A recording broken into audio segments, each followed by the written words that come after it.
राजा भोज का प्रश्न। एक बार राजा भोज के दरबार में एक सवाल उठा कि ऐसा कौन सा कुआं है जिसमें गिरने के बाद व्यक्ति बाहर नहीं निकल पाता।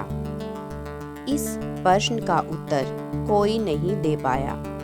आखिर में राजा भोज ने राज पंडित से कहा कि इस प्रश्न का उत्तर 7 दिनों के अंदर लेकर आओ, वरना आपको अभी तक जो भेंट धन आदि दिया गया है वापस ले लिए जाएंगे तथा इस नगरी को छोड़कर दूसरी जगह जाना होगा। 6 दिन बीत चुके थे। राज पंडित को उत्तर नहीं मिला था। निराश होकर वह जंगल की ओर गया। वहां उसकी भेंट एक गडरिये से हुई। गडरिये ने पूछा, आप तो राज पंडित हैं, राजा के दुलारे हो, फिर चेहरे पर इतनी उदासी क्यों? यह गडरिया मेरा क्या मार्गदर्शन करेगा? सोचकर पंडित ने कुछ नहीं कहा। इस पर गडरिये ने पुनः उदासी का कारण पूछते हुए कहा, पंडित जी, हम भी सत्संगी हैं। हो सकता है आपके प्रश्न का जवाब मेरे पास हो, अतः निसंकोच कहिए। राज पंडित ने प्रश्न बता दिया और कहा कि अगर कल तक प्रश्न का उत्तर नहीं मिला तो राजा नगर से निकाल देगा। गडरिया बोला, मेरे पास पारस है, उससे खूब सोना बनाओ। एक भोज क्या, लाखों भोज तेरे पीछे घूमेंगे। बस पारस देने से पहले मेरी एक शर्त माननी होगी कि तुझे मेरा चेला बनना पड़ेगा। राज पंडित के अंदर पहले तो अहंकार जागा कि 2 कौड़ी के गडरिये का चेला बनूं, लेकिन स्वार्थ पूर्ति हेतु चेला बनने के लिए तैयार हो गया।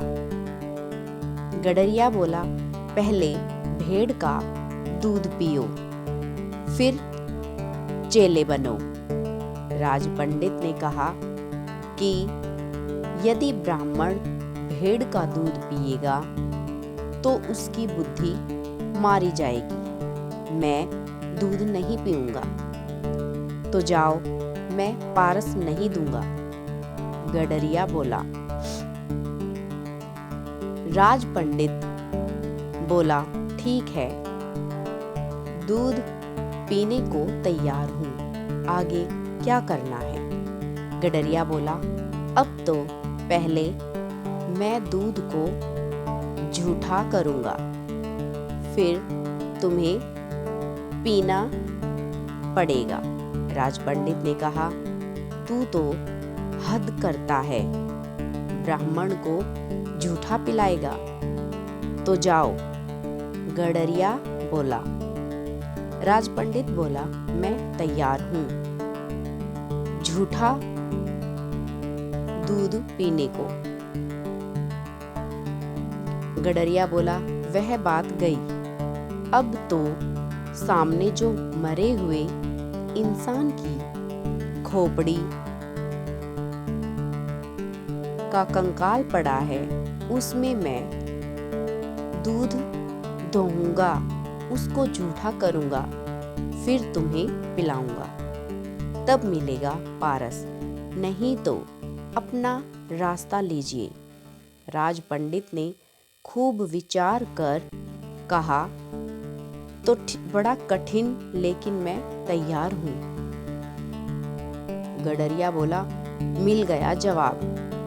यही तो कुआं है लोभ का, तृष्णा का, जिसमें आदमी गिरता जाता है और फिर कभी नहीं निकलता। जैसे कि तुम पारस को पाने के लिए इस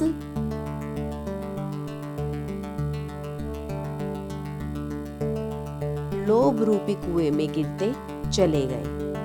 दोस्तों, अगर आपको हमारी ये कहानी पसंद आई तो हमारे इस चैनल को सब्सक्राइब जरूर करें और बेल आइकन दबाना ना भूलें।